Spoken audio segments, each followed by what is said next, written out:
الفرقة الفتحوية. نار نار نار يا حبيبي، نار الفتح في نهاية المشوار. يا نار الأهلي، يا نار، أي دمار في الدفاع الأهلاوي غير معقول ومش مقبول. رفاهية دفاعية بالجملة، ومراد يحطم الجدار مع نهاية المشوار. 4-1.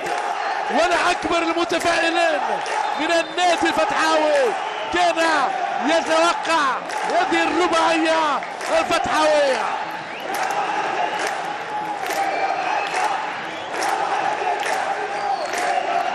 ايش الليلة يا فتحاوي، تمضي ولا تبالي. عقاب كبير يتلقاه المدرب ياسلي لأول مرة في الموسم.